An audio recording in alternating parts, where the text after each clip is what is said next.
All right. Let's get fired up here.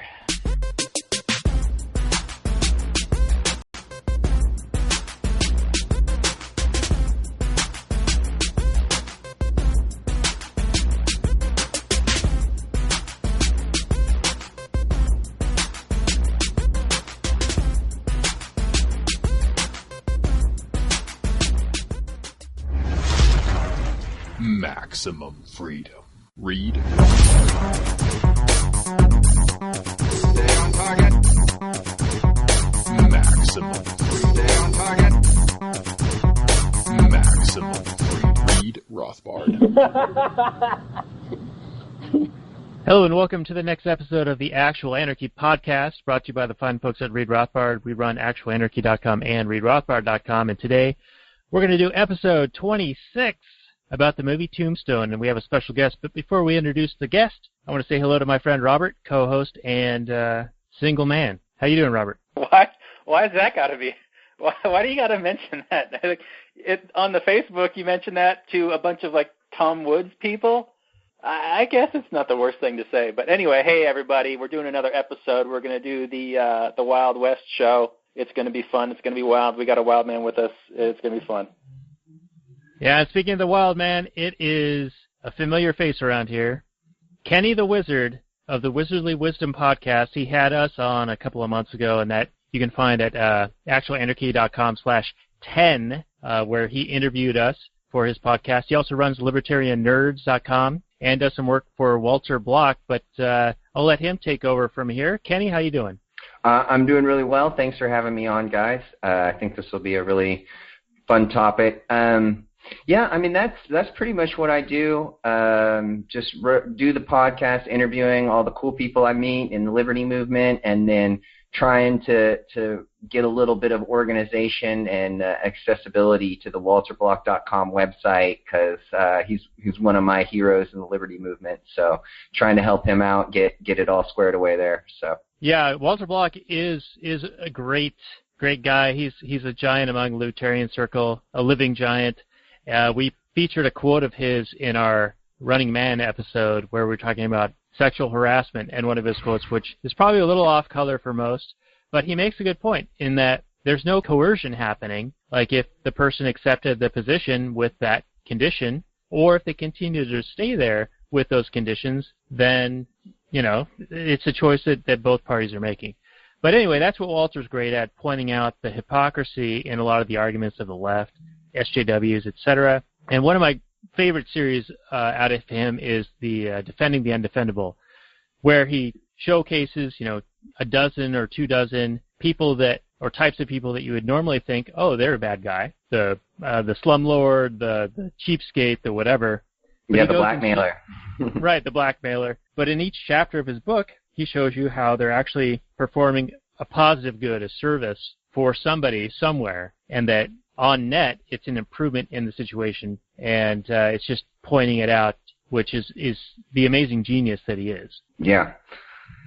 I don't have a whole lot to add. The only thing that I think, the one thing I think about Rothbard, or not Rothbard, Walter Block, where you were talking about some of his off-color things, is his ongoing feud with the New York Times, where they characterize him as slavery-loving, because he said that the problem with slavery wasn't the conditions, it was the involuntary nature of the institution.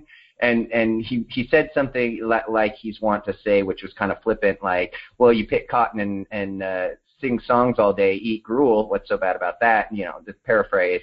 And they took that he's, you know, pro-slavery, when really he was trying to emphasize the point that it's not the living situation that they were in, which was terrible, but it was the fact that it was involuntary and they couldn't leave if they wanted to.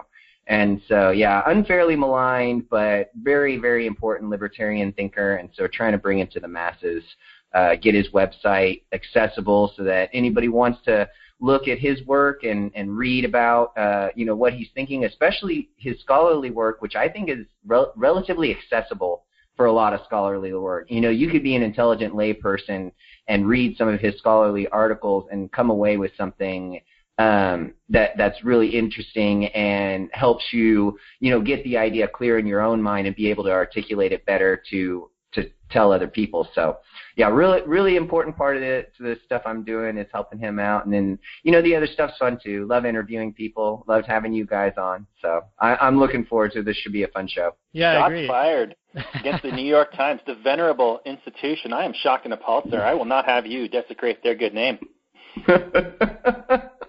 Oh man! Well, was it today? This is off topic, but was it today that the FBI Director Comey pretty much showed us that the New York Times article about the Russian probe and all that was pretty much hot air from the New York Times? So I don't know. I mean, I don't have a problem with the New York Times. I just don't read them, but it seems like they're doing shady business up there.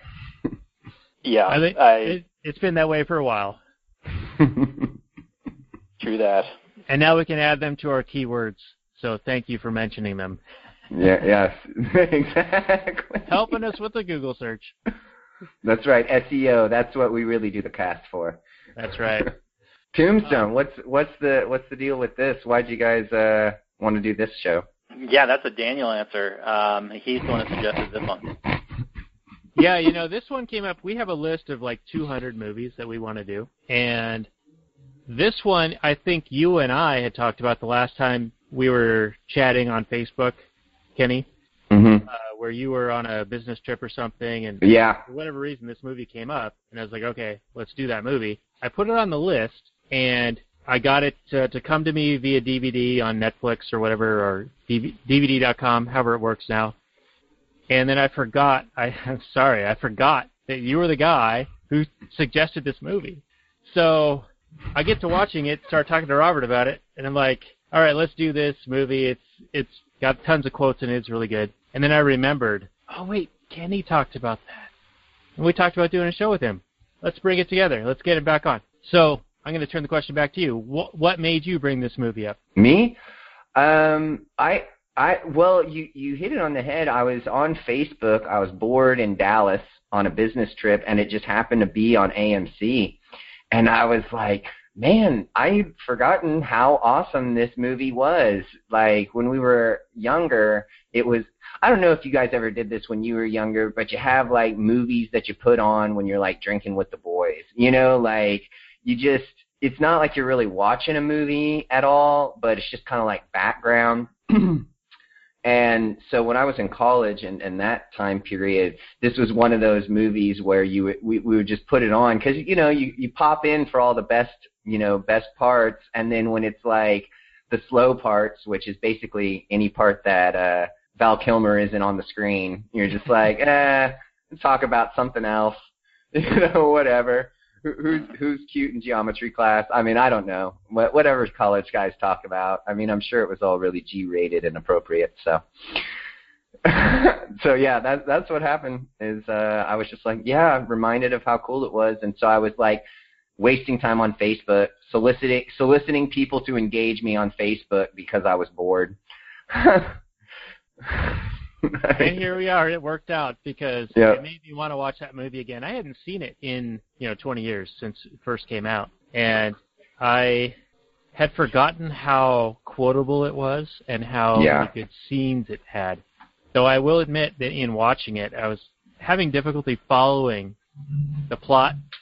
It seemed to be a little bit muddy, and it seemed to have the chronological sequence of events didn't seem to make a whole lot of sense. I couldn't tell if it was days apart or months apart or anything like that.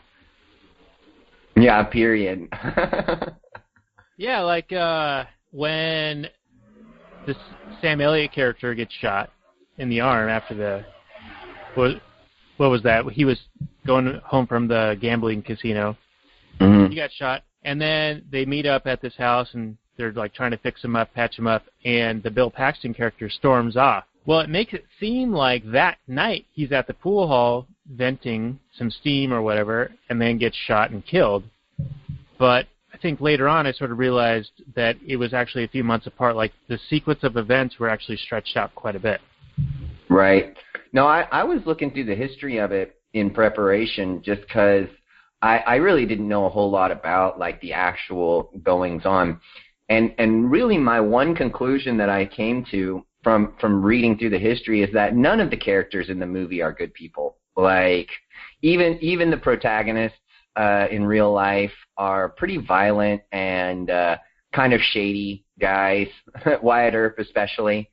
And so that was something that I thought was pretty interesting. And then also, you know, the sequence of events is, you know, I mean, they're making a movie, so, I mean, they got to take liberties. But, yeah, not super historically accurate. Yeah, definitely. I mean, the gunfight at the OK Corral is fairly well noted, but the whole war between Earp and the Cowboys, I don't think a whole lot of that actually happened. But I don't know if it sounds like you kind of researched it.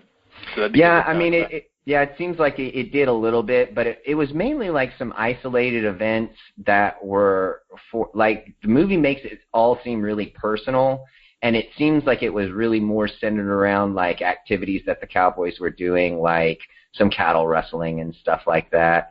There was one thing where they were like stealing U.S. cavalry livestock or something. So, I mean, truthfully though, like, something that Dan showed me before was this article about how, for the most part, the West, even though, you know, we think through all the Westerns that it's really wild, it was actually relatively peaceful, and there was a lot of private law going on then. You know, even if it had kind of a government approval to it, you know, there was a lot of small communities doing their own policing and stuff like that. And so, you know, the events of the OK Corral and everything going on in Tombstone was really kind of not the norm at all.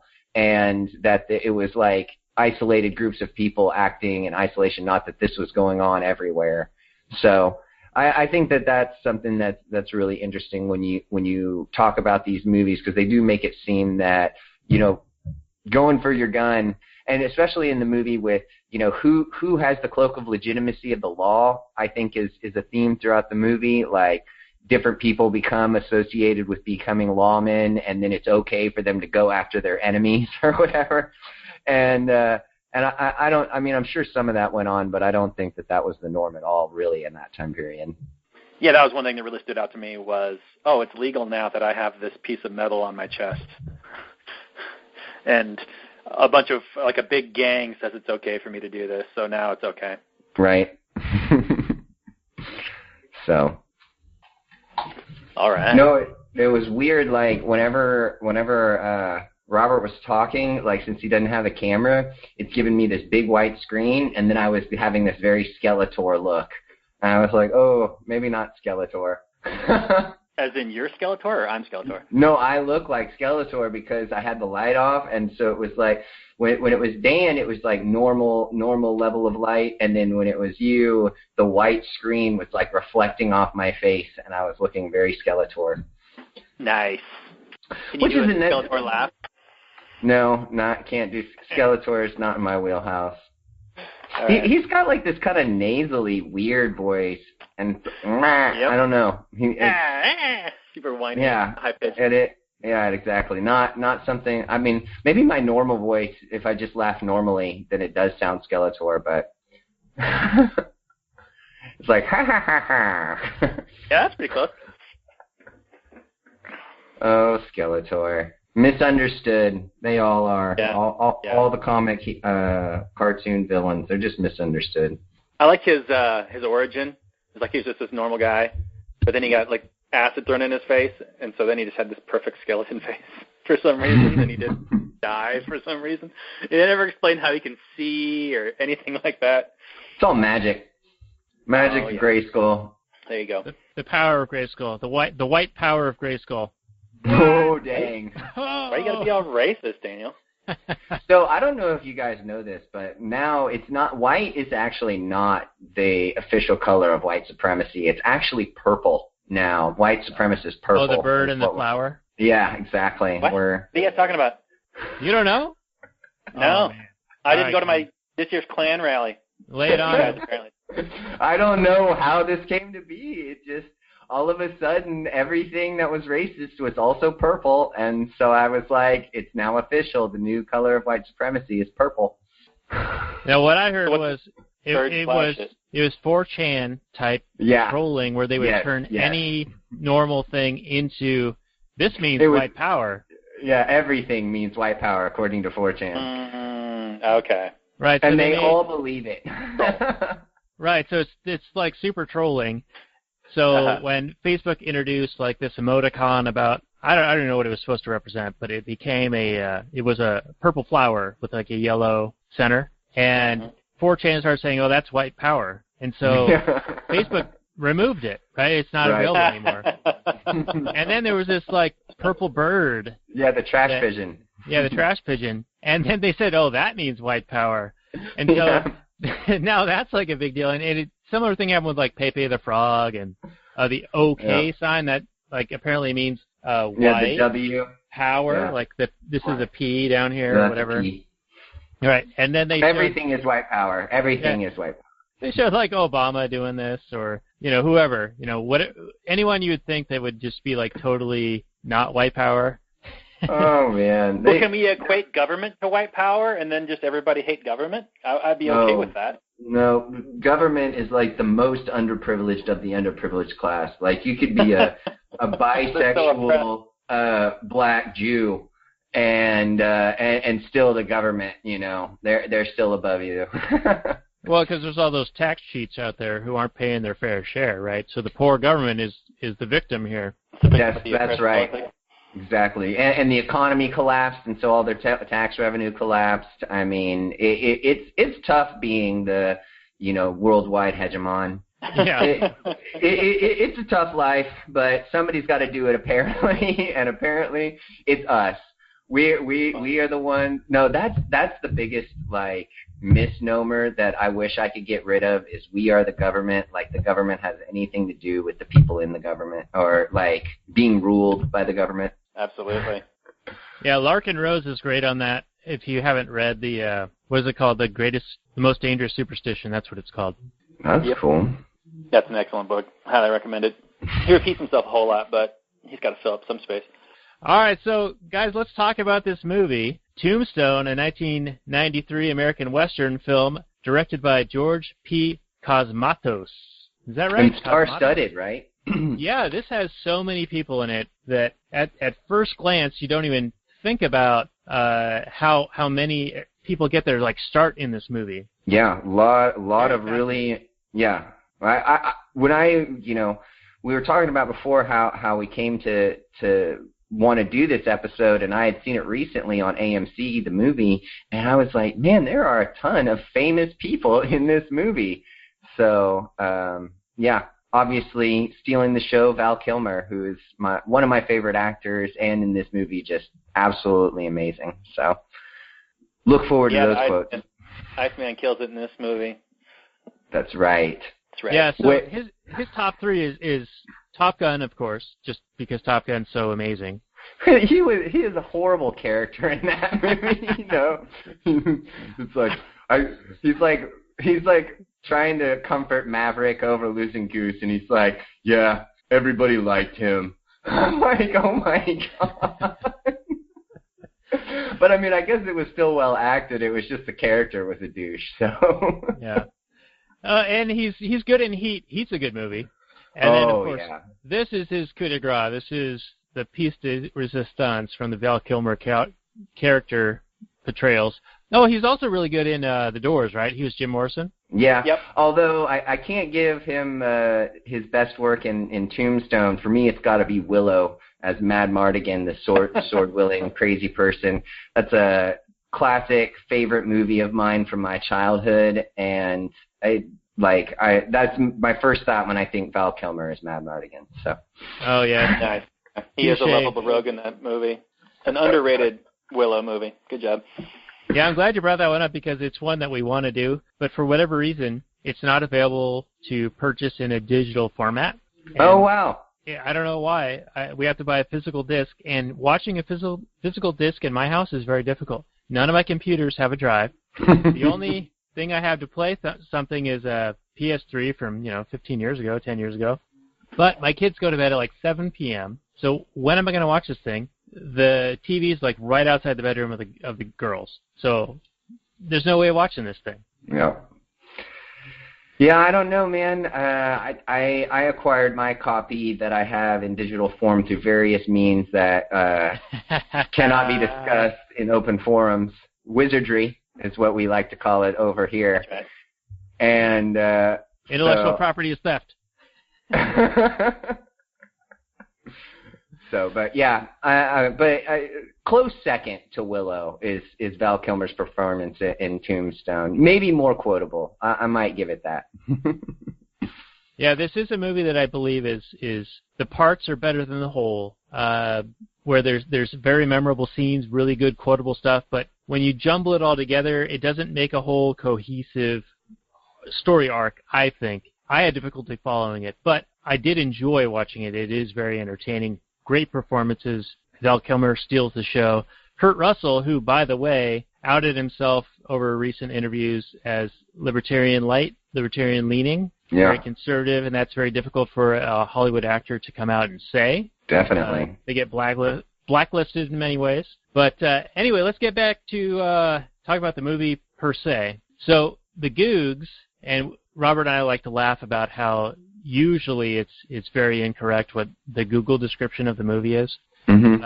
Reads as such: Wyatt Earp, played by Kurt Russell, and his brothers Morgan and Virgil, played by Bill Paxton and Sam Elliott, have left their gunslinger ways behind them to settle down and start a business in the town of Tombstone, Arizona. While they aren't looking to find trouble, trouble soon finds them when they become targets of the ruthless Cowboy gang. Now, together with Wyatt's best friend Doc Holliday, played by Val Kilmer, the brothers pick up their guns once more to restore order to a lawless land.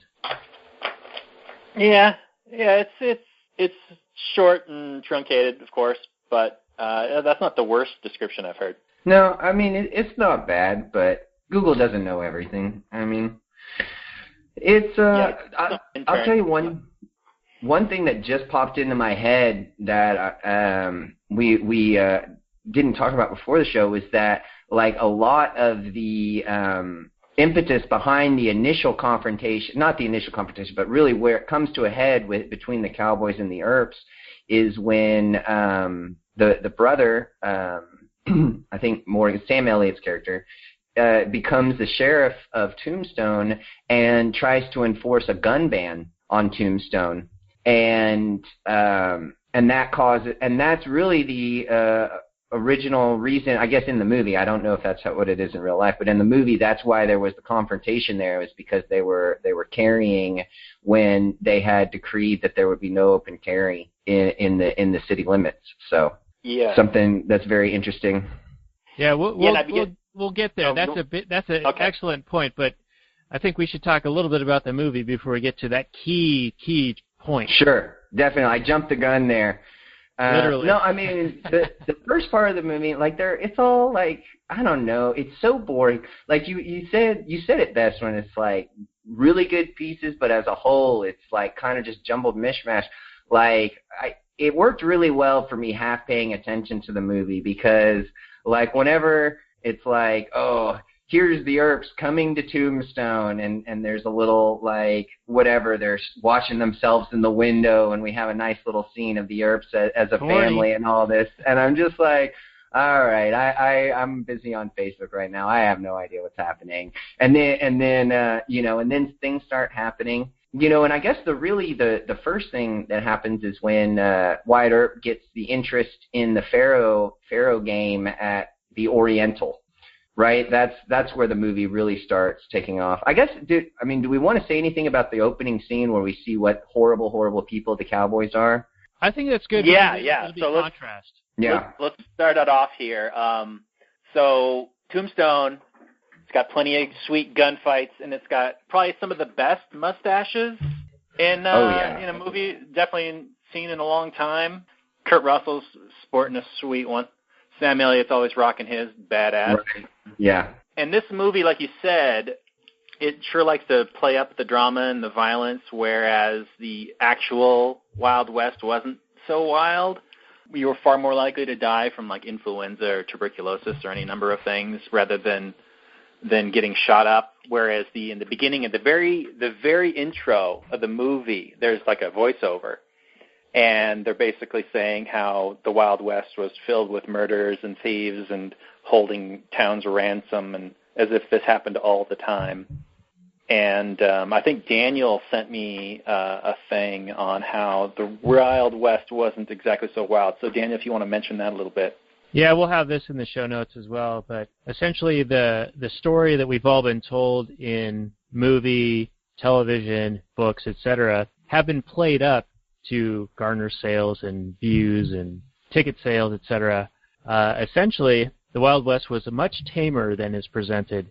I think that there's some statistics presented in an article that I'll post down below that basically says that the Wild West was a lot tamer. Only 45 murders happened in like a 10 or 15 year period, and it was equivalent to what was happening in the civilized East Coast, the major civilization point of the United States back in the 1800s, late 1800s, when this genre kind of takes place.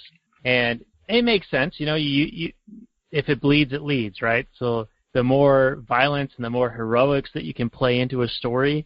Wyatt Earp, if you look into the history of the man himself, he wasn't this gunslinger, heroic, walk-on-water type dude until after his death, when his exploits were retold, and every fish story, the fish gets bigger, the struggle gets longer, the bait becomes weirder, whatever. So it's been built up over time, and it really doesn't have a whole lot of reality left when you start watching a Hollywood film. Right. Yeah. Well, and so bringing it back to, the movie's talking about the ultra-violence. At the very beginning of the movie, the cowboys are raiding a wedding party, right? Like that's how we're introduced to their violence. And then some foreshadowing where the priest says some garbled Spanish, and then it's eventually translated to us as a part from Revelations about the four horsemen, foreshadowing, the three Earp brothers and Holliday, or whatever, Holliday and Earp plus whatever the Curly Bill, whoever joins up. So yeah, foreshadowing, but really presenting these people as really just like an evil gang, where I'm sure the reality is that they were all bad people, but I don't know that it was as clear cut as the movie presents it, where these guys are just like going and murdering people, willy nilly. Right, but there's some interesting things to bring up about this original opening scene. So it's the cowboys, like you said, they're seeking justice against the Mexican police for the killing of two of their own gang members. So they show up at this wedding, or just outside this wedding, and they throw these two red sashes at the feet of these guys, and they're like, this is for two of our own. Now, these are some guys who are seeking, you would call this vigilantism, right? I mean, this is right. Them seeking justice for the murder of their two compatriots. Now, I, like you probably, and like every other viewer, especially shown in this movie, would say, well, you don't show up at a wedding and you ambush a bunch of people. But say what you want about vigilantes, they're not cowards. At least they have skin in the game. They're putting their own lives at risk to get justice. So, yeah, what their actions are terrible. At least they're willing to put their own lives on the line to seek justice for what they see as right. Yeah. Although I would bring up the point, it's like, Rothbard's big example of, you see A walking down the street and B comes up and takes his watch. Well, who's the aggressor? Well, you don't know. They don't really go into the circumstances of how these cowboys got killed. I mean, if right. if they were in the process of committing wrongdoing and then got killed, well, then we still wouldn't recognize their right to justice. All we're left with is their willingness to put their own lives on the line for what they see as right. That's all we're given. Yeah, exactly. Right. So we don't know what their initial motivations were for how this confrontation came to be. But, I mean, killing a bunch of women and children at a wedding, I'm pretty sure everybody's going to be like, well, that might have been overkill. Right, yeah, and killing the priest for no reason. Yeah, it's disproportionate for sure. Though I think that character, Johnny Ringo, he has a streak in him where he goes above and beyond whatever would be quote-unquote moral or equal or expected. Like, he's the Kaiser Sose of this movie. Yeah. we're talking about Johnny, and we probably bring it up later too, but he has one of my favorite quotes in the movie, which is they're watching the theater show of Faustus, and Bill asked Johnny, say, what would you sell your soul for? And his answer is, I already did, or whatever. And I was like, yep, that's cold as ice, Johnny Ringo. Definitely. Yeah, he's the Iceman of this movie. Right. All right, okay, so Daniel, do you have some more things to say about that, or should we move on? Well, I just wanted to mention that. So the wedding was down in Mexico, right? And historically speaking, the Cowboys were a gang that were doing cattle rustling, and there were a whole lot of taxes and tariffs on certain goods in Mexico. So there was a market for smuggling these things down there, and so that what led rise to the Cowboys to begin with. So it was government intervention in a market that created the opportunity for a violent gang to become a viable operation, a viable situation. And I don't know of any modern real-world examples of that. Yeah, I have no idea. Can you guys think of anything that would fall along those lines where the government intervention is causing violent gangs to be risen? I'm struggling here. Yeah, I can't think of one. Yeah. It doesn't happen, right? My mind draws a blank, but check out actualanarchy.com. You'll find plenty of examples there. So I got sidetracked here, but the whole point of them even doing what they're doing is because the market was finding a way beyond or around and through the government-imposed sanctions and other issues that begot all this violence. Now, for them to go down to Mexico and for the killing of two of their members who are probably up to, some kind of violent act, as retribution to then go and kill an entire wedding party, including the priest, I think is over the top. And I think that later on it's shown to be in the film as a contrast to the good guys, the quote-unquote good guys, because the Cowboys will kill indiscriminately. It doesn't matter. They'll kill, you take two of them, they'll take 20 of you, and they'll rape the women and they'll do whatever. Whereas later on, when we get more familiar with the good guys, where they decide whether they're going to fight back or not, the Kurt Russell character, Wyatt Earp, is like, you don't know what it's like to kill a man. It changes you. It changes your soul. And he killed one guy by that point. And so there's this huge disproportionate presentation of who's willing to commit what amount of violence and what toll it takes on the psyche presented in the film. I think that's kind of bizarre. Because the Cowboys are definitely shown as, they're the black hat villains. They're sociopaths without a conscience, whereas we get Wyatt Earp's conscience weighing on him. Right, so it's that demonization right away, like dehumanization. Like these guys are animals, whereas Earp is like this vigilant good guy, white hat. There's even anything unless there's a badge on him. There's even a quote later on in the movie by Bill Paxton who says, "These guys are bugs. There's no live and let live with bugs." So total dehumanization, saying that these people are just animals. You can't reason with them. You can't live with them. All you can do is kill them.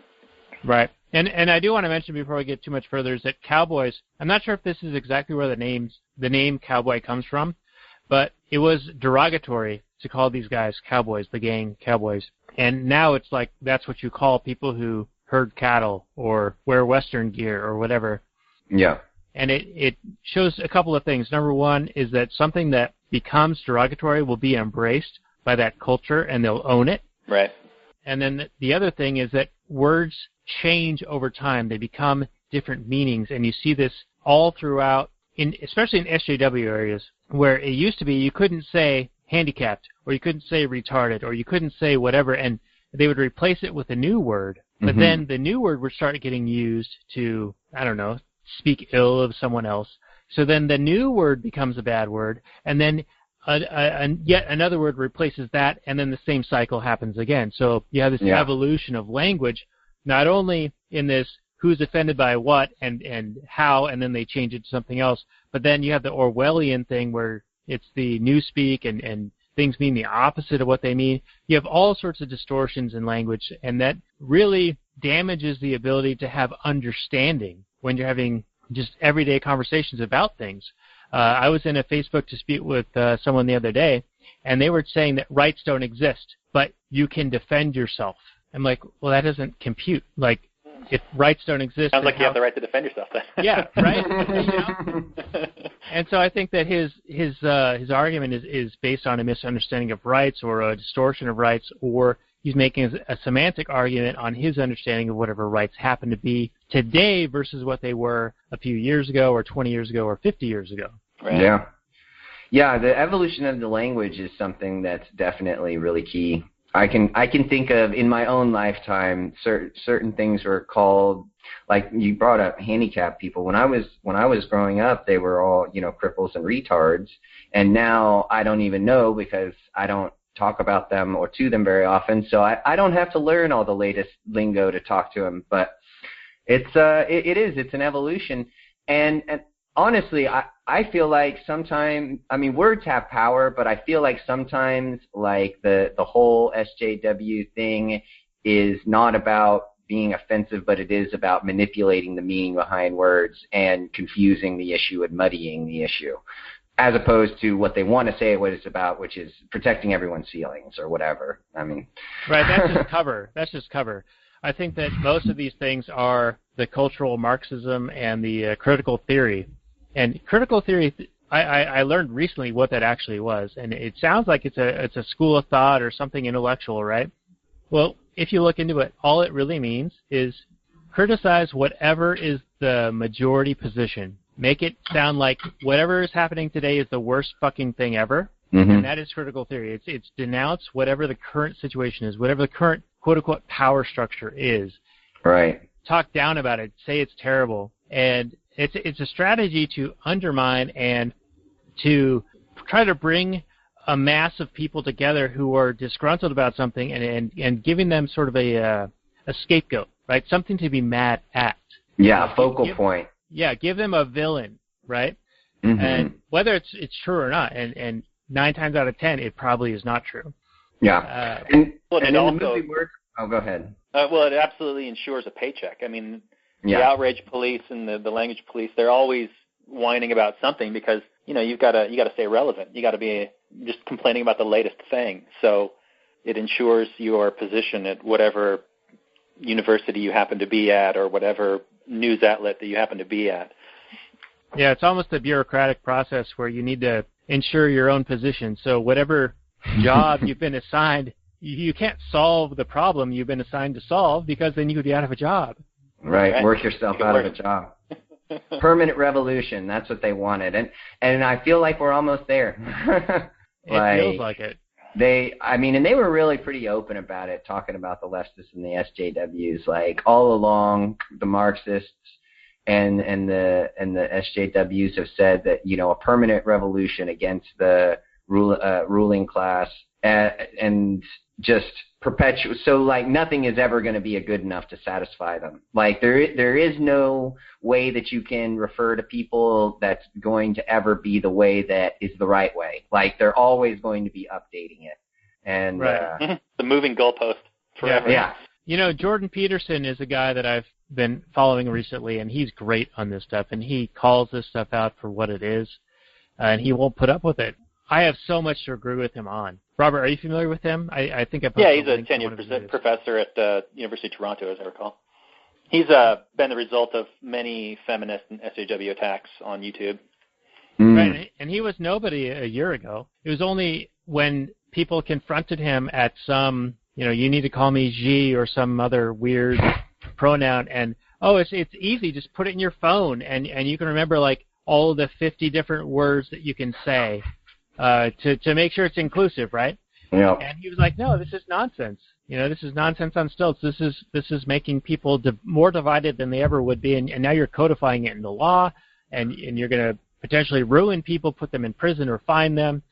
They'll lose their jobs, whatever, based on pseudoscience that's written into law that has no basis in reality, and how can anyone ever know if they're right or wrong? And I think that might be their ultimate goal, is just to have everyone so fearful that you don't want to express any opinion, because not necessarily that the opinion is bad, but you could be expressing it in the wrong way, and so you're in trouble. Doesn't even matter if you're right or wrong, because you're so fearful that you're going to make a verbal misstep that you just don't say anything. Sounds like we should be talking about 1984, because that's exactly the totalitarian state that they lived under in that book. But we're actually talking about Tombstone, people. Right, no, yeah. That's true. That's a good point. No, good point. I was thinking about getting back to the movie. No, what we were going to say was that, and that was how they cast the heroes and villains. And so when we're watching this movie, the Cowboys are really bad people and the Earps are really good people. But I think in reality, they were all pretty bad people. Right. They're all people with flaws and good points, and absolutely. Right. So, a point that we made earlier is that the Cowboys are identifiable because they wear red sashes. Mm-hmm. And it becomes important later in the film, but Robert, go ahead. Okay, so we've gone through one scene in the movie. Now, this next scene is Kurt Russell arriving in Tombstone, and he's getting off the train, and a young, like, stable boy guy or whatever is whipping his horse, and he takes the whip and he whips the guy, and he says, "Hey, you don't like that, do you?" Now, I don't want to make a big point about this because it sounds like we have a trillion things to talk about. But I kind of had an issue with this. On the one hand, I love animals, but on the other hand, they don't necessarily have the same rights as human beings do. So when a guy is whipping a horse, I mean, how different is it when you're taking the spurs to a horse as you're riding it, or that sort of thing? So for me, when he grabs the whip and he whips the guy, I'm like, well, that's not cool. Yeah. Daniel, did you have any issue with that, or Kenny? Yeah, I was like, oh, here's our SJW animal lover check mark. This guy loves animals. He loves his horse. Yeah. He's gonna whip a stable boy trying to get the horse off the train, and because he was using the whip on the horse or the riding crop, whatever. Yeah, it seems like a virtue signaling type thing. I do think there is a point where you can be overstepping a certain boundary, like say the guy is whipping the horse and he's getting off on it or whatever. And I think in the film it's a little bit muddied on whether he's overdoing it with whipping the horse or not. And I think there's a point where if it's Kurt Russell's horse, it's Wyatt Earp's horse, he can say, "Don't whip my fucking horse." Yeah, I was going to make that exact same point. I mean, it is your horse. It'd be the same with your pet, you know? Like, you wouldn't want somebody to whip your dog or something, and it's your dog, so you're the one that sets the rules about it. Yeah, and I would have no problem if he had said that to the guy, but he didn't. He grabbed the whip and then whipped him himself.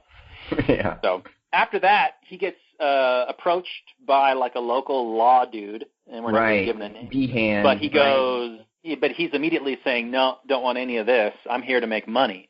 And I thought an interesting line from the guy was, which is kind of a recurring theme in this movie, is, "I never saw a rich man without a guilty conscience." Right. And that seems to be demonizing, you know, the robber barons of the time, that sort of thing, who are totally demonized. And we probably need to do some sort of an episode on that at some point. Yeah. But throughout the movie, later on, and we'll probably get to it at that point, but the Sam Elliott character, they're kind of making money in the town. And he makes this claim that they're making money off of the suffering in the town by not doing anything, just by making money, which is, I really want to dispel that. This whole idea that you're making money off of suffering by providing service and by not doing a thing. Yeah. I agree. There was a slant against making money. Like, making money in this film was deemed an evil thing. Even in the very opening, where they said it was a very violent era, they also said that people were moving there to make money because they're greedy. Yeah. Well, but I thought that the Kurt Russell's character's response to that was really cool too, and that was, I already have the guilty conscience, might as well have the money, right? So that, I mean, I think that, I mean, no one can go through life without making mistakes and, you know, probably screwing some people over, you know. I mean, you try and minimize it as best you can if you're a good person, I think, but situations being what they are, sometimes people's toes get stepped on. So, I mean, I certainly can see both sides of it. I don't know. Money, the seeking of money can certainly be an activity that promotes bad behavior, but at the same time, I don't think that it's bad in and of itself to want to get rich, and I don't think that it's necessarily causing problems to just want to not get involved in other people's problems and make your money, you know? Right, like Daniel and I have said many times on the show, I mean, in a voluntary society, how you make a lot of money is to provide a really great service that a lot of people will voluntarily pay for. But what they seem to be saying is that you can only get rich by screwing other people over, which you can certainly do, right. But when you're not aggressing against that person, you're actually providing a value. You know, you can really only get to continue to do that with the protective situation with the government. You know, like if you're constantly screwing people over, you're going to not have customers for very long. Right. There's already mechanisms in place to stop people from doing that. And the number one is, as you said, people just don't want to do business with you if you're a shady individual. So certainly, yeah, reputation is huge today as it was back in those days.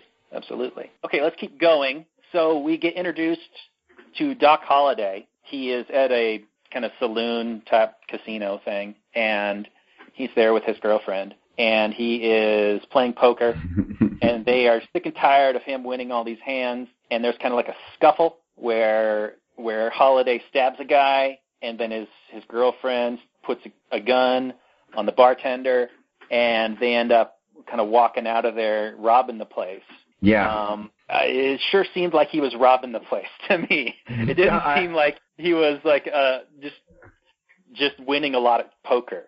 No, I completely agree. And that scene has a really good line in it, which is the one about if I thought that we weren't friends anymore, I don't think that I could bear it. Right? That's when he does that one.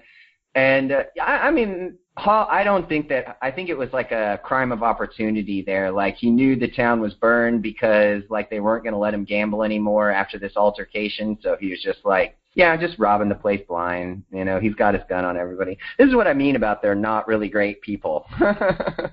Yeah, I would agree with you. It seemed like, well, I'm done in this town, so I might as well take this money. And then they're walking out, and then there's a bunch of money sitting on this next to this roulette wheel, and he's just like, well, I'll just take this too, I suppose. It didn't seem to be like a premeditated thing, but it definitely seemed like he didn't have to rob the place. He could have just left with the money he felt he was justly owed via the gambling. That it could.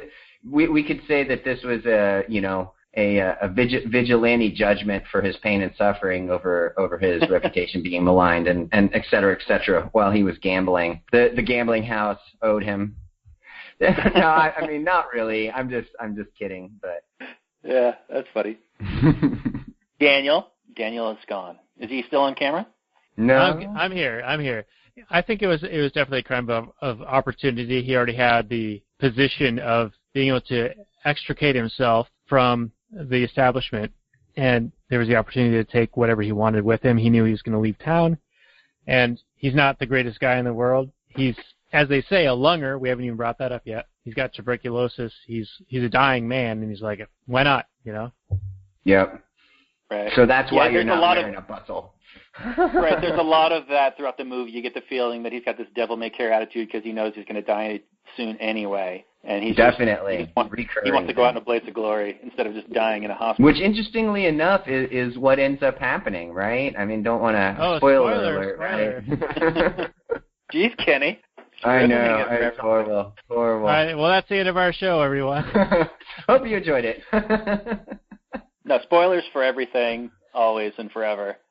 No, so after that, we go back to the that's like Doc's introduction, and then we go back to the Earps, and that's when in the beginning of the show when we were talking about the Earps get an interest in the Pharaoh table with a confrontation with Billy Bob Thornton. Yeah, Billy Bob Thornton is the actor. I can't remember. It's Johnny something, right? Yeah, you may go now.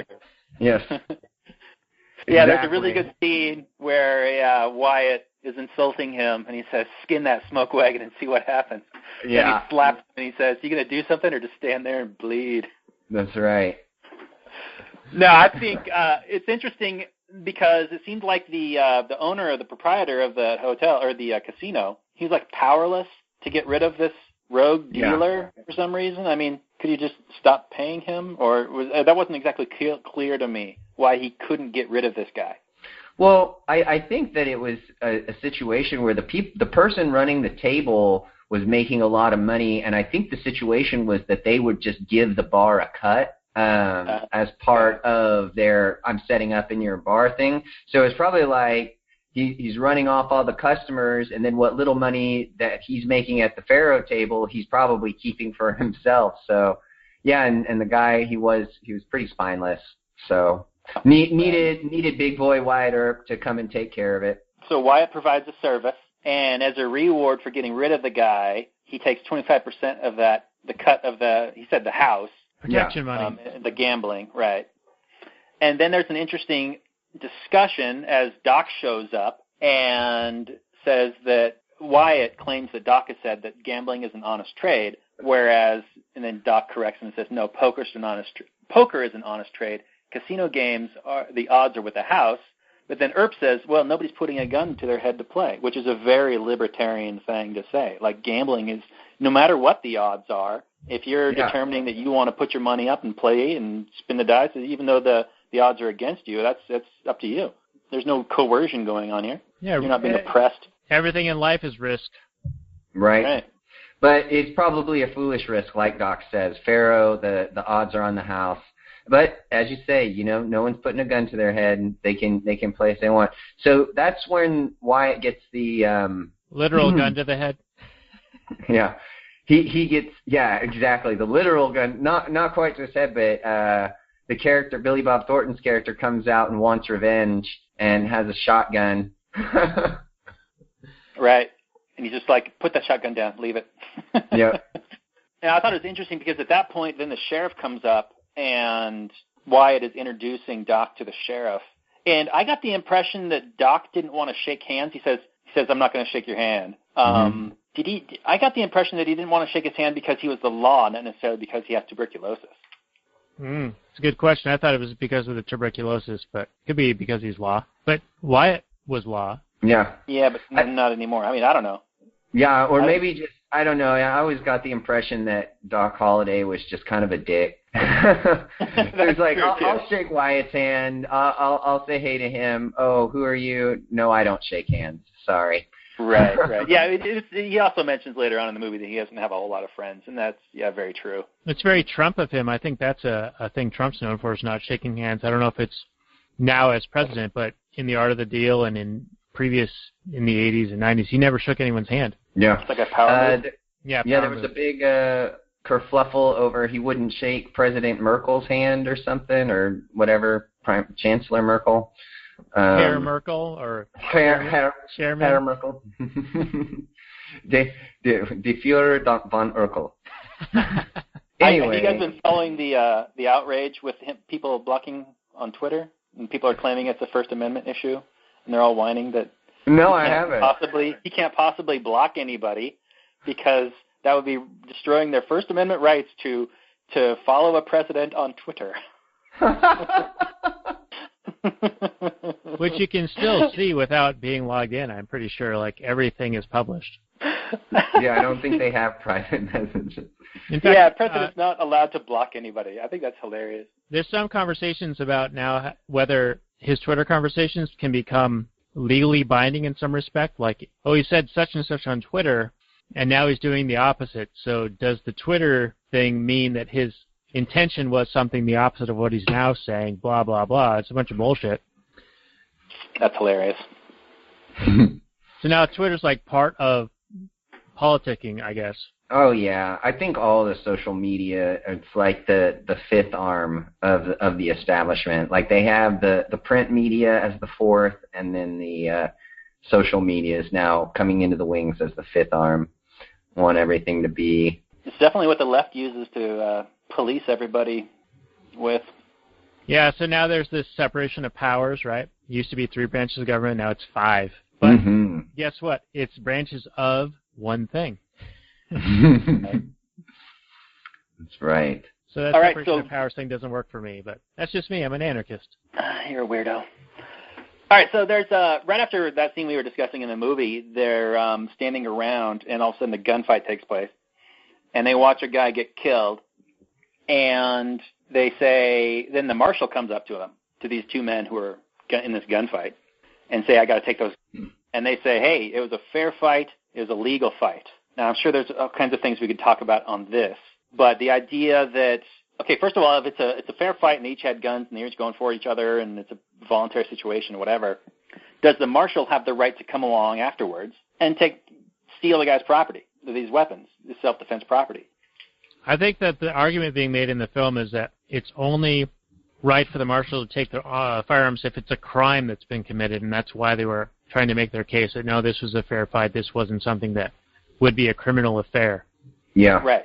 I think that it's kind of a hazy thing. It's one of those things, like, I'm sure you guys have heard this before, where, a police officer could be doing something that might be questionable, and then if the person is found guilty, then he's vindicated. But if he's found innocent, but then the police officer's in jeopardy for whatever crimes he committed, in pursuit of justice. I think it's one of those things where, well, we're going to take your guns until there's a judgment against you, and then if you're set free, we'll give your guns back, And I don't know. I don't have a huge problem with that, truthfully. So. Okay, so I think there's maybe an argument to be said, like if this is like a private situation where you've got somebody who just killed somebody, you don't necessarily want them running around with a gun for the time being until you establish that that person was innocent. I could see that case being made. Yeah. But from the innocent party's perspective, you're like, hey, you're stealing my ability to defend myself in case there's any retribution for this crime, this killing, or any other particular reason. Yeah, that's an interesting point you bring up, Robert, because there's this presumption, or at least there is this alleged presumption that there's innocence until proven guilty. That's not how it plays out in reality in the legal system today. Supposing that it was that way, then yeah, you wouldn't take the guy's gun, right? Like until he was found guilty. But I think that runs counter to... God damn it. What did you spill? My cat did. Blame it on the cat. No, the cat Classic Daniel. I saw it. I saw it in reality, video. There's water all over my computer right now. Oh, that's good. We're about to lose connection. You're gonna get a judgment against my fucking cat. You're right.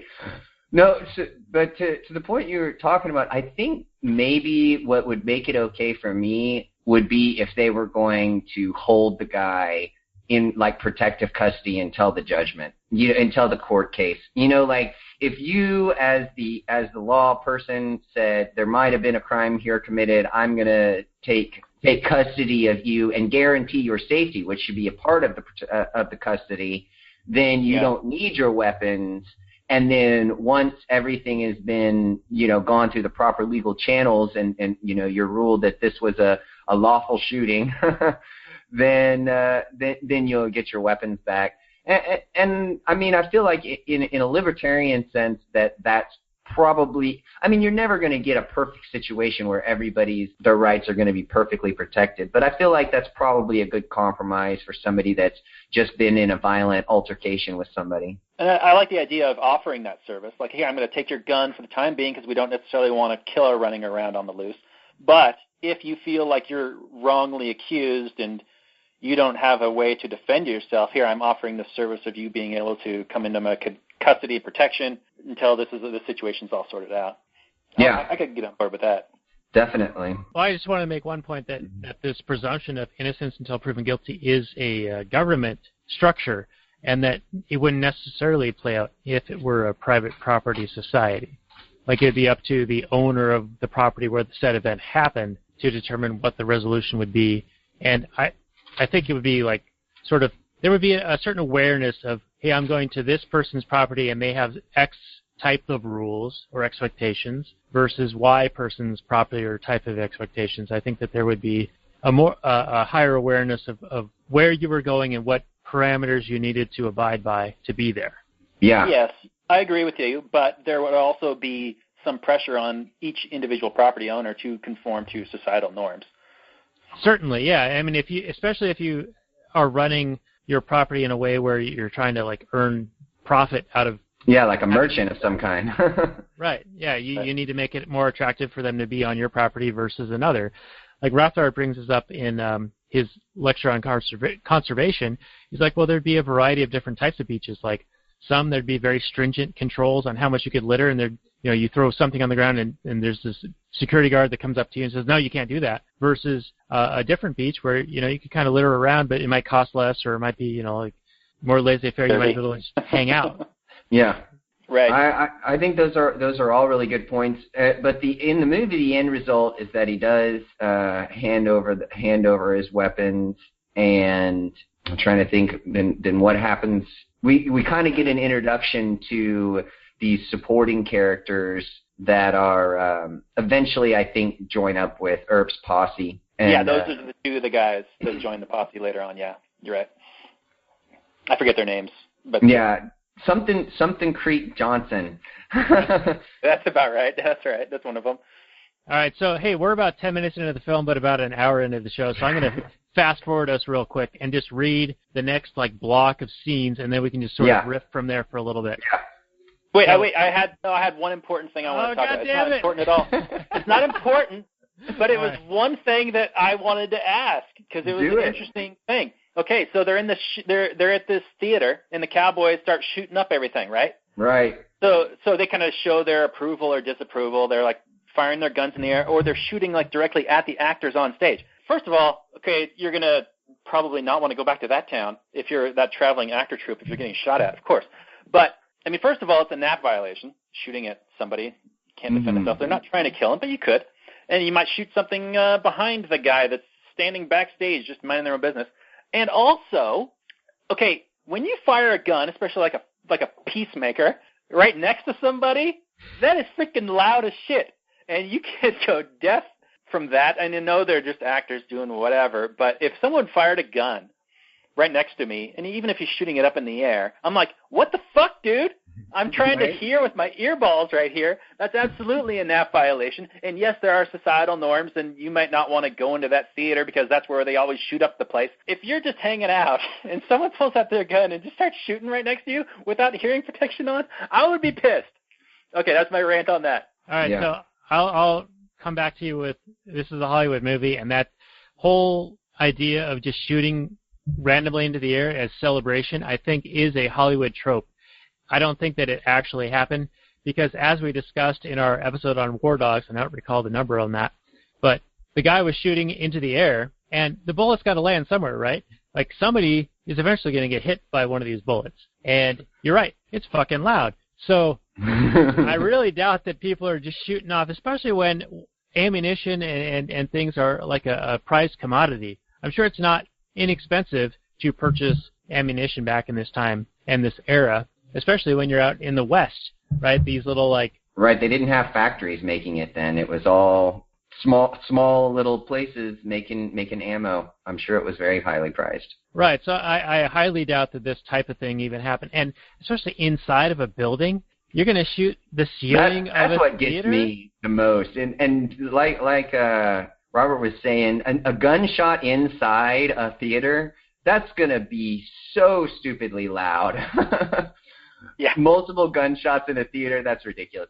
Although I will say to your one point about the shooting things up in the air, if you're shooting it straight up in the air, then the bullet on its way back down doesn't hurt anyone because of the wind resistance of it. Like it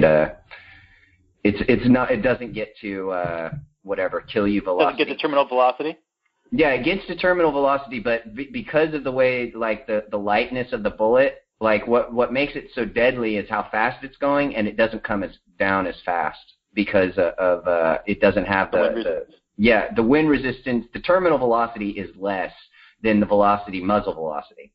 So here's the interesting thing about it is that if I shoot a bullet straight up and down, comes back down, it's not going to kill anyone. But if I shot it at a 45-degree angle, that horizontal velocity can maintain its velocity long enough to kill someone. So if I shot up at 45 degrees, I could kill someone on accident a few miles away on the long arc, but not straight up and down. According to Mythbusters, if they're to be believed. Okay, I was going to invoke some Mythbusters myself because they talked about the James Bond where he goes under the water and they're shooting machine guns at him and he survives.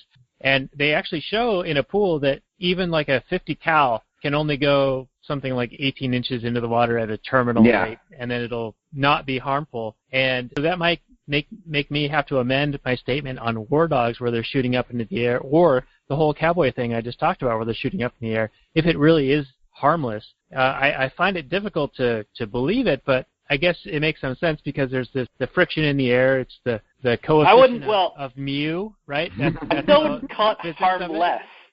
Maybe not lethal, but not harmless. No, I'm sure it would hurt, right? Don't meteors come down and strike people dead, though?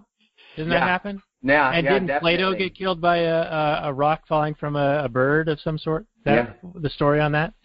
I don't know. I wasn't there. I don't know. No, I'm just going off the Mythbusters. They did a thing where they were like had the bullet and dropped it down into like a wind tunnel to kind of simulate it, free falling at terminal velocity. And they found that the way that the aerodynamics of the bullet works, once its energy from the initial shot is expended, it doesn't maintain that forward facing cut through the air orientation anymore. It kind of falls on its side, and so when it's falling down, it loses its lethality. Okay. All right. I mean, if they're to be believed, maybe I'm making all this up. Who knows? It's one or the other. I think that the guy's name's Adam Savage, right? He's one of the Mythbusters. He went full SJW recently on Twitter, supporting the Bill Nye assertion that now gender is a construct and there's like 100 genders. Where, of course, Bill Nye back 20 years ago when he was Bill Nye the Science Guy said our chromosomes and our DNA determine sexuality, and that's the science of it. And now he's, of course, having these. I don't know. Have you seen this, Kenny? Yes.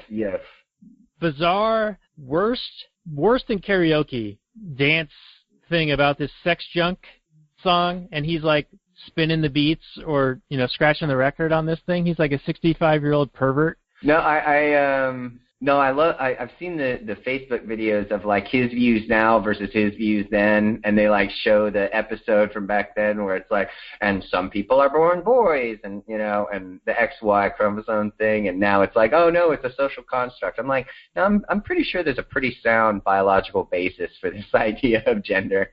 All right, so think about this for a second. If gender is a social construct, guess what? The patriarchy cannot exist. Oh, dude, you're making too much sense. That we're about to be shut down, I can tell. All right, let's get back to the movie. So Wyatt, though he's no longer a lawman, he's pressured into helping rid the town of the Cowboys as tensions rise. Curly Bill begins shooting aimlessly into the air after a visit to an opium house and is told by the marshal, Fred White, to relinquish his firearms. Curly Bill instead shoots the marshal dead, making it look like an accident, but then Wyatt takes him into custody, assuming that it was intentional. The arrest infuriates Ike Clanton and the other Cowboys. Curly Bill stands trial, but is found not guilty due to a lack of witnesses. Virgil, unable to tolerate the lawlessness, becomes the new marshal and imposes a weapons ban within the city limits. Let's take it from there. Yeah, that's what we were talking about at the beginning, was that's where really everything came to a head, was this weapons ban.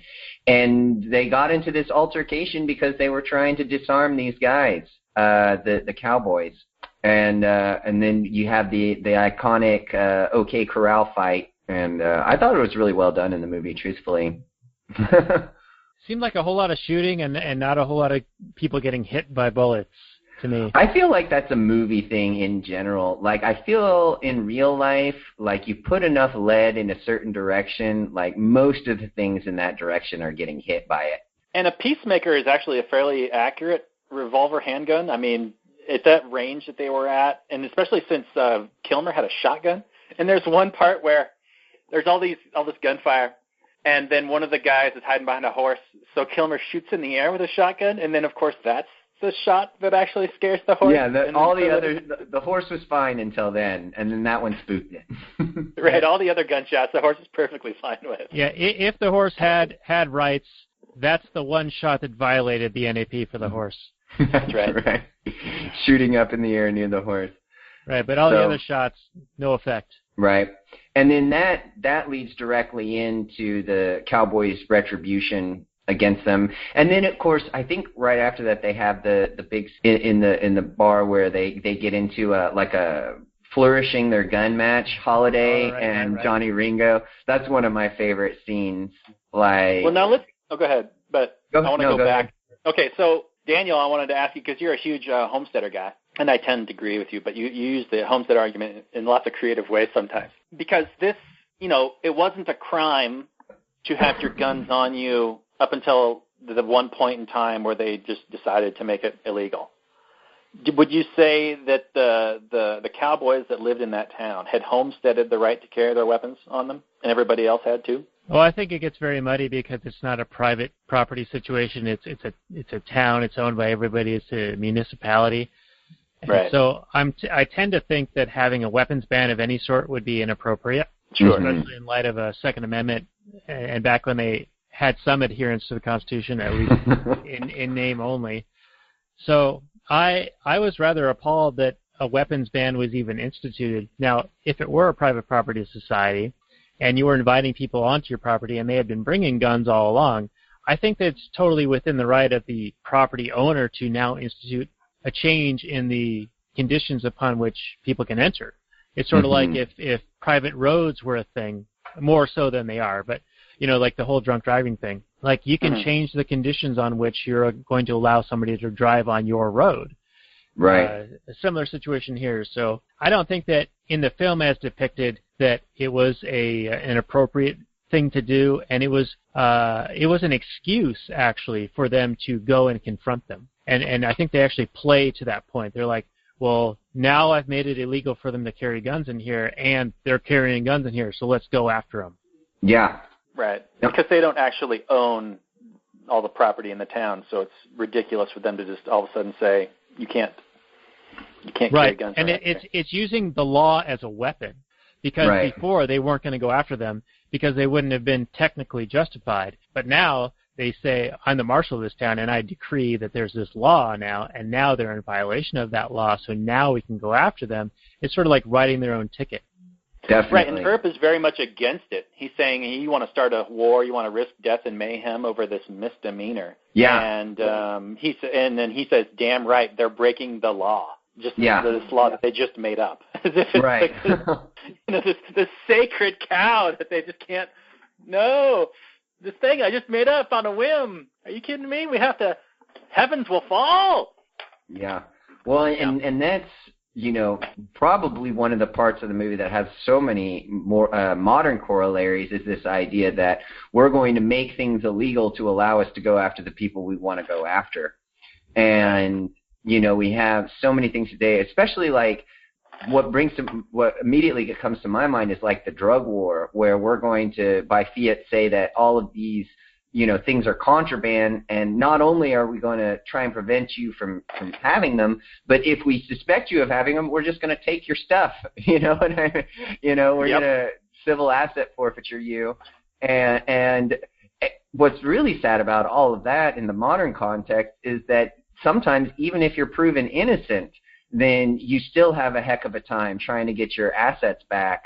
And so I think that this is kind of an illustration of kind of an earlier usage of this same idea, where we're going to use the law as a weapon to get the people that we don't like, as opposed to people that are actually doing any violence. Sorry. Right. No, you're right. I'm sorry to cut you off a little bit there, but you're in that case, your property is deemed actually as a defendant. So it's like there are court cases that are like United States government versus $400. There actually are one.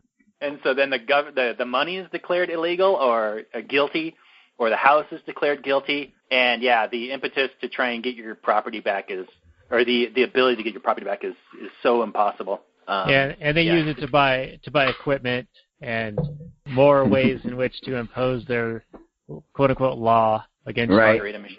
Yeah. Yeah. So the OK Corral happens, and then they use this funeral procession where the cowboys are saying, they're carrying the coffins, and there's these big signs that say these were murdered by the Wyatts, by the law. They're sort of like doing the Black Lives Matter thing. And as retribution, they go after the Wyatt brothers, and Virgil is injured, and then Morgan gets shot and killed because they can't get the bullet out. And then Wyatt has this internal struggle on whether he's going to fight back or not. And it turns out, of course, he is, right? And he becomes almost this saintly figure who can walk on water and survive a hail of bullets and take out all the bad guys. He's Terminator. More of the movie trope where a hail of bullets comes and people can dodge them all. Right. So, Dan, before we do that, just there's one interesting quote I wanted to talk about. After the shootout at the Goat Gate Corral, the sheriff comes up to arrest him, and Wyatt Earp says, "I don't think I'll let you arrest us today." Yeah. So the law only applies to the bad guys and not the, quote, good guys?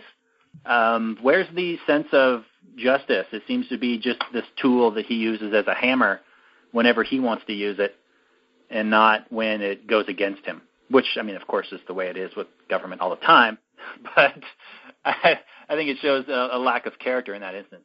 Yeah, I think it's interesting on 2 points. Number one is that he had just said, at least Virgil had just said, well, it's the law, so we have to go after them. And yet, then when they're like being arrested by the law, then they resist. But I think that the sheriff, what's his name? It's Behan. Weasel, McFace Weasel. Yeah. He's outed. He's outed in this confrontation because he says, "Oh, I've already disarmed them," and then they of course see that they're not disarmed. So it's shown to the Earps that Behan is betraying them and he's lying and he's in cahoots with the Cowboys. True, but he is still the face of the law in the town, supposedly. Right, but they now see through his lies, and so they don't recognize his authority. Right. And that's, I think, a really important point is that, like, legitimate authority is conferred on someone voluntarily. Like, I don't have a problem with authority in general. It's illegitimate authority. And so, you know, if you're elected sheriff, I mean, that's not the best way, but, you know, the best way is if I'm coming onto your property, then I'm already just voluntarily saying that you have authority over me on your property. You know what I mean? Like, I'm going to abide by your rules. And I think that that's an important point to make because really as anarchists, I feel like that's really the only legitimate form of authority is this, conferred authority in most cases. Now you volunteer to accept the conditions on entry or remaining in a certain area, which was the point that Block makes with the sexual harassment case in the quote that I referenced earlier. And I'll post it down in our show notes again so you guys can read it for yourselves and know all of its glory. I don't remember the equal pay for equal work signage that you mentioned. Yeah, it was a throwaway. It was like just a background kind of extras thing. I noticed it. Some like suffragettes or what was it? Who was? Yeah, some women on like a wagon cart. And they had a big sign that said equal pay for equal work. As they're like coming into town or something? Or? Yeah, it was in town. It wasn't like they were traveling. It was like the sign was there to... The purpose of them going through was to have the sign. It wasn't like they were traveling somewhere. Okay. Well, I don't remember that, but if you want to talk about it a little bit, sure, I don't care. Yeah, and my angle is mostly... You know, whether that was legitimately happening or not in the historical context of it, I think it's interesting that in 1992, 93, when the film was made, that they were putting those types of things in film that sets the table for now 20 years later. You know, now it's a big deal. Mm-hmm. And it's sort of a Hollywood trope. Like, I've noticed it in TV shows, like Will and Grace was, this is going to sound super, like, terrible. But Will and Grace was edgy at the time to introduce gay main characters, whatever. And you see it in some other shows as well, where they'll introduce a concept that will be edgy or racy at the time, and then fast forward 10, 15, 20 years later, now it's part of the culture, and now it's like a political movement. Now it's a disadvantaged group that needs our help. They're being exploited, whatever. They need special rights and privileges. And you can kind of look back historically 20, 30, 40 years and see this in film and television where you'll see these things brought up and then, lo and behold, you know, they become big deals later on. But in Dirty Harry, Clint Eastwood, 1979, whatever, he has a a scene where they're interviewing potential inspectors or potential detectives from the police force. And one of the mayor's representatives is there, and there's the police commissioner and Callahan, that's the character that he plays, and one other guy. 5 of them can be men, but 3 of them have to be women. And so Callahan's like, what is this? So he starts asking, like, how fast do you run the 100? How much weight can you lift? What would you do if somebody puts a gun in your face? And the mayor's representative, who's a woman, is like, you can't ask these questions. You're trying to poison the well. You're trying to make her disqualified, right? And he's like, no, I'm trying to say, if you're out there with a partner and you don't make the right decision, you're going to get killed, and then your partner's going to get killed. So it was like I didn't realize that back in 1979 when this was made that was very prophetic. You know, like, granted I was 1 year old at the time, but it's weird to see looking back because I didn't think it was a big deal until recent times, right? Yeah, no, I feel like this is the culmination of a lot of things. One movie that I like to point to as something that was prophetic was this one called PCU. Have you ever seen that? Got Jeremy Piven in it. Yeah, it's been a long time. I remember liking it. It's really funny, and yeah, they have all the protesters and stuff, and protesting all these things like women's rights and all this. And they do it all really tongue-in-cheek, but then, like, nowadays, it's almost like the college campuses are this caricature from the 1990s of you know, really hyper-politicized culture, political correctness. And oh my God, Kenny, have you seen the shit? What was it? The Mad TV skit where God, they're shopping at like a Target, wasn't it, Daniel? Daniel, you know what I'm talking about? Was this that woman with the glasses who's, like, super annoying? I forget her name. No. This is the one where this lady wants to, like, return something, and they're asking, like, normal questions, and then they act like you're aggressing against me, and you're attacking me, and you're being racist. Oh, yeah. And then they... Remember that? Yeah, and they, like, end up tasing the guy at the end. Yeah, they tase him. He's, like, being the most reasonable thing in the world, but they're all, like, social justice warriors, and they think he's, like, the worst human ever. It's awesome. It's so prophetic. Yeah. Yeah, and he's a fucking white male, and that's the whole reason. Yeah. Oh, man. That's what's so bizarre about all this stuff, right? Like, they say that they're fighting racism, but they're being overtly racist. Like, they're basing all of their determinations on race exclusively. Yeah, the most important thing in the world. Yeah, I agree too. It's really funny too, and their answer to that is that you can't be racist if you're not being oppressed or against a group that's not being oppressed. So right, it's about power, right? Racism is like privilege plus power. Yeah. So since us white guys, like, we run everything. Like, I just got back from the last meeting we had where we're running the world. And so, like, anytime you want to bring up how they're being unfair to us, well, no, they weren't invited to that meeting, and I guess that's fair on their part. I guess it is fair since we run everything.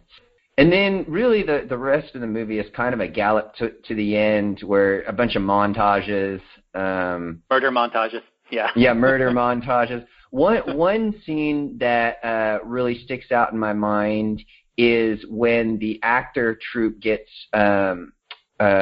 stopped by the Cowboys, and they gets killed. Yeah, exactly.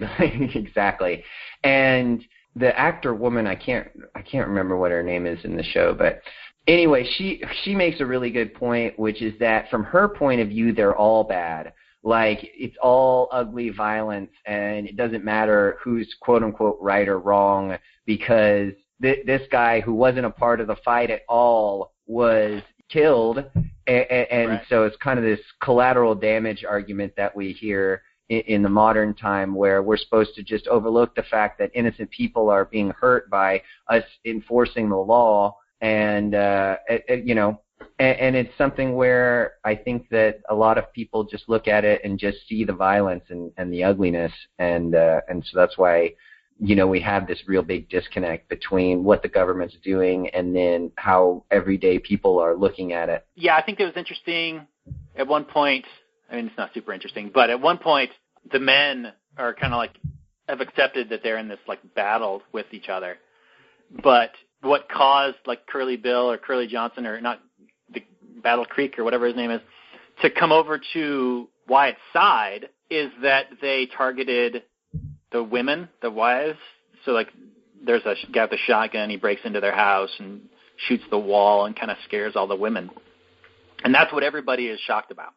It's not that people got murdered or whatever. It's that these were like innocents. And so then now it's on, and this is, you cross the line, and now we're going to join these marshals on this kill murder spree.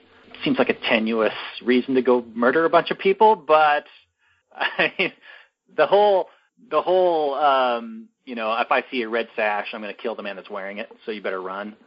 That's I can't really justify that from an NAP position. Yeah, doesn't sound like a very solid position. Yeah. Yeah. Right. Yeah. Well, nobody said that Earp had read any Rothbard, so. Right. Exactly. No, and he has the U.S. Marshal badge, so he says, you know, apparently he's God and he can decide who lives and dies. Much like today. One of the other really cool parts then that getting towards the end is after they have the big scene at the creek where Wyatt dodges all the bullets and then gets Curly Bill, where it's Johnny Ringo calls out Wyatt Earp for a duel, and Wyatt accepts, but there's this knowledge in the back of his mind where, you know, it's probably a duel he's not going to win. And so Doc Holliday steps in and steals Wyatt's badge to give the cloak of legitimacy to taking over the duel with Johnny, where he does kill Johnny Ringo. So that was one other really interesting point. And then the rest of the movie is you know, whatever we're supposed, you know, Doc dies in bed, which I thought was a shame for his character, but I mean, it's historical, so whatever. Right. And then like you said, kill murder montage until all the cowboys are gone. Right. Yeah, that's about it. I think the most interesting thing, I mean, I didn't even notice the first, like, 4 times I've seen this movie, but, like, Charlton Heston was the owner of the ranch where Doc is. Right. Yeah. And, yeah, the whole time where Doc goes up in this duel with Hicks/Ringo, he shows the badge, and he's like, this time it's legal. It's like, really? So some big gang of thugs said that it's okay for you to kill this guy, so that means it's okay. It's okay to kill him if you both agree that you're going to have a duel. That's what makes it okay, not because some authority told you it's okay. Yeah, though Ringo was hesitant to begin with because he knew that Doc Holliday was good. And Holliday had told Earp that Earp would lose because Ringo is really good. So I thought that was kind of interesting to recognize the expertise and the skill level that each of these guys had. Because, you know, now we think of Earp as this legend, as being amazing and whatever. He couldn't lose, but it was actually Doc Holliday who was like the fastest gunslinger in the West. Yeah, right. He definitely had confidence. He definitely played it off like he was ready to go at any time. And he wants to play the game for blood. I'm your Huckleberry. That's right. Yeah, exactly. Well, and you brought it up earlier. I'm sure a lot of it had to do with the fact that he already knew that he wasn't long for this world anyway. You know, he wasn't going to live to a ripe old age any way he played it. So, you know, play it fast and loose. Why not? Yeah. Go out in a blaze of glory, man. Yeah, I think that's a good point to bring up, that a lot of people can stretch themselves if their mind allows them to go beyond what they think initially their physical capacity is. Like you can reach beyond, especially when you know that you're going to die. You're going to take it that much further and be able to accomplish that much more without having that thought of, oh, what if I'm wrong? What if that fear of failure holds me back? Like he didn't have that anymore. Nope. And so couple other quotes that we didn't get to that I really enjoy is in the scene in the bar. Later on, Doc's playing the piano, and one of the cowboys, played by, I can't remember his name, but he was Lowell from Wings. Thomas Hayden Church, I think. Yeah. Anyway, he's like, so do you know anything by Stephen Foster? You know, Camptown Races? Stephen Sinking Foster? And he's like, no, this is Frederick fucking Chopin. And I'm like, yeah, That's cool. I don't know, man. Doc's character in that movie just had unbelievable coolness level. Like, way cooler than Wyatt. Obviously cooler than Morgan or Sam Elliott's character, or Virgil. And just his coolness factor in that movie was through the roof. Yeah, this is the movie that really made me disappointed, I guess, in the rest of his career because he was cool in this. And then he went on to play Batman, in a really bad Batman movie. In a very bad Batman movie. Yeah, I mean, I think that's not the Batman worst one, movie. no, not the worst Batman movie. It's not as bad as George Clooney's Batman movie, but it's pretty bad. Yeah. Yeah. But yeah. It's when they had turned to that cartoony style for a couple of movies. Oh, it was horrible. Absolutely horrible. Well, no, he did this. Mr. Freeze. Yeah. He did a movie about a blind man that was given sight through a surgery, and it was just long and boring. Top Gun, Willow, and Tombstone. That's like the triad of Heat. Val Kilmer movies. Heat, yes, of course, Heat. Of course, he wasn't as big in Heat, you know. It was mainly whatever. De Niro, right? De Niro and Pacino. Yeah, De Niro and Pacino. Speaking of blind guys, Pacino in Scent of a Woman, super good.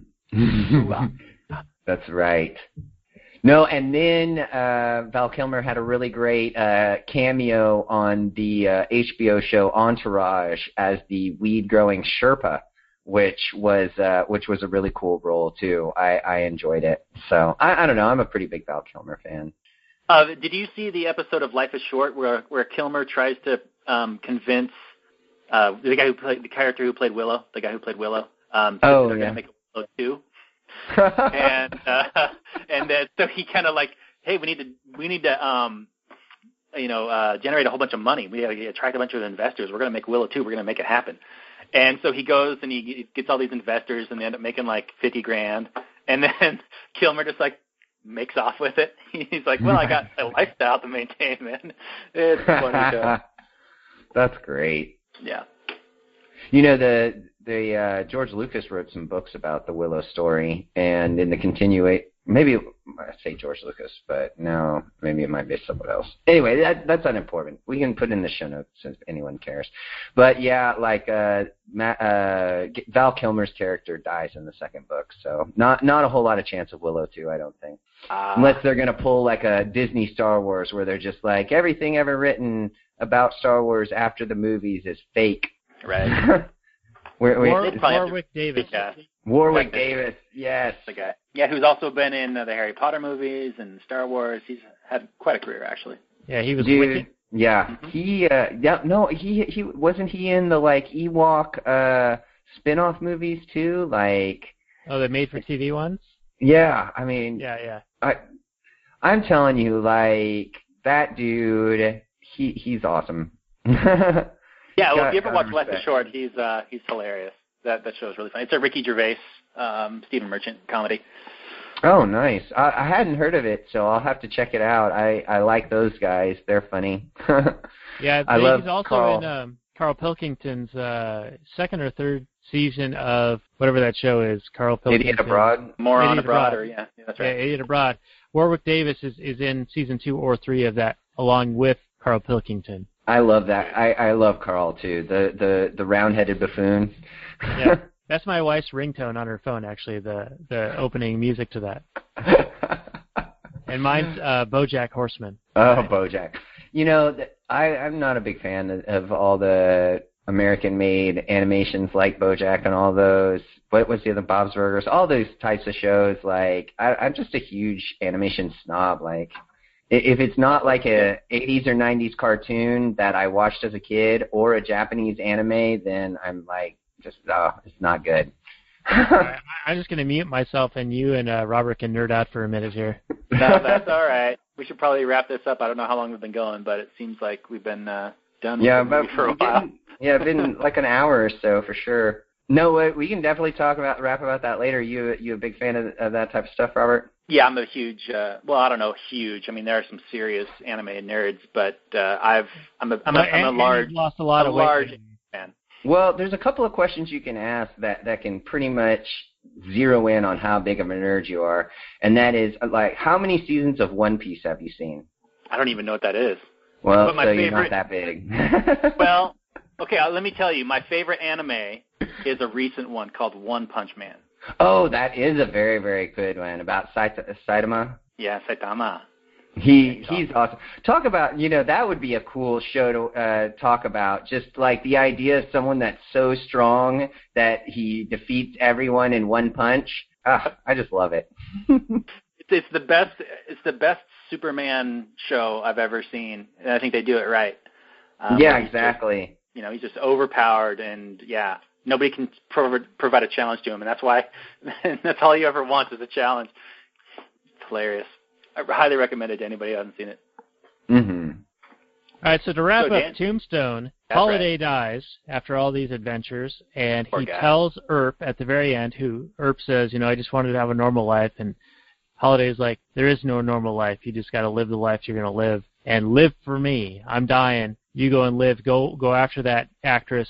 Go make a life with her, and that's what he does. That's like the crowning achievement to the whole movie is that Wyatt Earp, who's been struggling to find a meaning for life, and leaves his wife and runs off with an actress. Well, his wife is addicted to opium, and I think she in real life died shortly thereafter, overdose. Right. Yeah. That could get So into the whole drug wars. We'd be talking for another 2 hours. Yeah, there's one other quote that is right along with that, and this is like when they're talking when he's about to die, and it's, I spent my whole life, this is Earp, I spent my whole life not knowing what I want out of it, just chasing my tail. Now for the first time I know exactly what I want and who. That's the damnable misery of it. And I think that is a really, really good quote, because it seems like that a lot. Like you spend a whole lot of your time searching for your purpose, and then when you finally find it, it's sometimes kind of hard to enact that path, if that makes sense. No, that does. And like we were saying, this movie is full of quotes, and I'm going to list a couple of videos of the top 20 quotes and a few lists as well. And speaking of quotes, at actualanarchy.com, I've been loading quotes. I think I mentioned it earlier. We've got 400 or 500 quotes. It's actualanarchy.com/quotes. Check it out if you want to get into an argument with somebody. It's searchable, at least in Safari. You can put in a keyword, and it'll bring up the relevant quotes. So if you get in a fight on Facebook, you can get that quote and just blast people with it with really good stuff. But I think that pretty much wraps up our show for the most part. So Kenny, tell us again where people can find more of your work, what you're doing, and feel free to say whatever you want to our 112 listeners. Well, I want to thank you guys for having me on. It's been a blast. I think we made a lot of good points.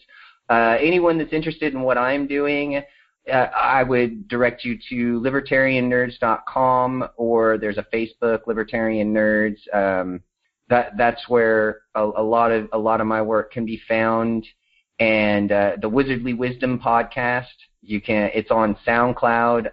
If you search, I'm pretty sure iTunes and Stitcher and all those too. If you search Wizardly Wisdom, you'll come up with my podcast. And then also just keep checking back walterblock.com. We're doing a lot of work to try and make it more accessible. There are already quite a few articles that we've put up from his published scholarly work that you can get to under the publications tab on walterblock.com.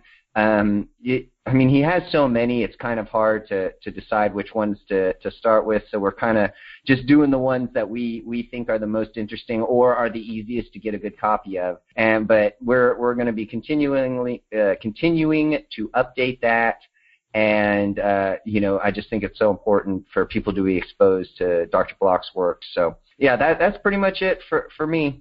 Excellent. Yes, thank you very much. Been a blast having you on.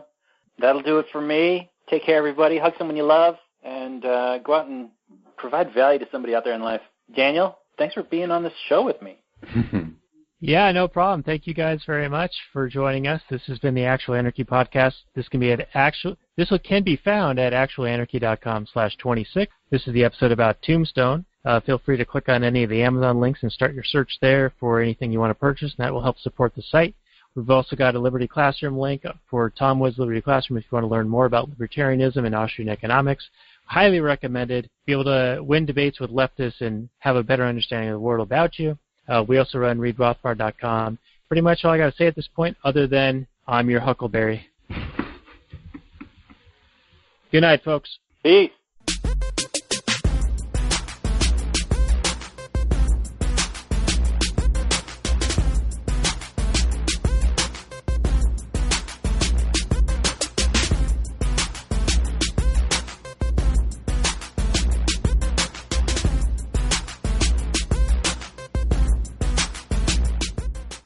The Chipmunks.